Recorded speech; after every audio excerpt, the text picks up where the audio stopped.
বস্তিৰ পৰা বিশ্বকাপৰ মঞ্চলৈ যাত্ৰা উগাণ্ডাৰ ফুটবলৰ উন্মাদ দেশত কেনেকৈ জন্ম হৈছিল ক্ৰিকেটৰ উগাণ্ডাই কেনেকৈ ক্ৰিকেট বিশ্বকাপৰ মঞ্চলৈ আৰম্ভ কৰিছিল যাত্ৰা উগাণ্ডা পূব আফ্ৰিকাৰ এখন দেশ এই দেশৰ ৰাজধানী কাম্পালাৰ 60% লোকে বসবাস কৰে বস্তিত তাতে জন্ম হৈছিল জুমা মিয়াগিৰ কেইবছৰমানৰ আগলৈকে মাত্ৰ ফুটবলকে খেল বুলি চিনি পোৱা দেশৰ জনসাধাৰণ এতিয়া টেলিভিছনৰ পৰ্দাত জুমা মিয়াগিক চাবলৈ ভিৰ কৰে এই আফ্ৰিকান দেশখনে প্ৰথমবাৰৰ বাবে খেলিব টি20 বিশ্বকাপ দলৰ বলিং আক্ৰমণৰ নেতৃত্ব দিব জুমা মিয়াগিয়ে 1998 চনত আইচিচিৰ সহযোগী দেশ হোৱাৰ 26 বছৰ হৈ গ'ল উগাণ্ডাৰ কিন্তু কেতিয়াও খেলা নাছিল বিশ্বকাপ অৱশেষত সপোন পূৰণ হ'ল উগাণ্ডাৰ বিগত বছৰৰ ডিসেম্বৰত জিম্বাবুৱেক পৰাস্ত কৰি টি20 বিশ্বকাপৰ বাবে যোগ্যতা অৰ্জন কৰে উগাণ্ডাই বিগত 4 বছৰত আকৰ্ষণীয় ক্ৰিকেট খেলিছে উগাণ্ডাই 87খন টি20 মেচত 66খনত জয়লাভ দেশখনৰ দলত আছে 43 বছৰীয়া ফ্ৰেংক চুবুগা যিয়ে বিশ্বকাপ খেলিবলৈ অপেক্ষা কৰি আছে 17 বছৰ ধৰি ফুটবলৰ উন্মাদ দেশত কেনেকৈ জন্ম লাভ কৰে ক্ৰিকেটে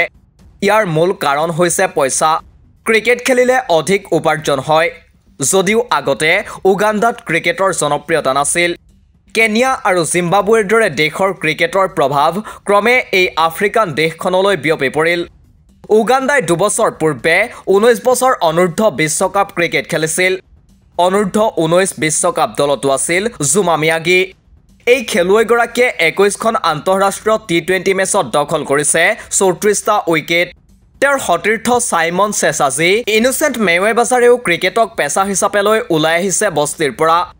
খোৱাপানী আৰু স্বাস্থ্য সেৱা সঠিকভাৱে উপলব্ধ নোহোৱা ঠাইত বসবাস কৰিছিল এই সকল ক্ৰিকেটাৰে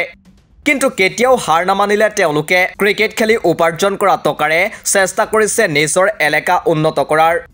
উগাণ্ডা ক্ৰিকেট দলটোৰ মুখ্য প্ৰশিক্ষক অভয় শৰ্মাই ক্ৰিকেটাৰসকলৰ এই যুঁজখন দেখি হৈ পৰিছিল আচৰিত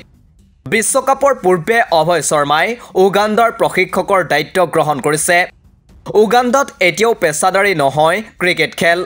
গতিকে ক্ৰিকেটাৰসকলৰ খেলৰ বাহিৰেও আছে আন জীৱিকা উগাণ্ডা আমেৰিকা কানাডা বা ওমানৰ দৰে আন দেশৰ ক্ৰিকেটাৰৰ ওপৰত নিৰ্ভৰশীল নহয় নিজ দেশৰে আছে ক্ৰিকেটাৰ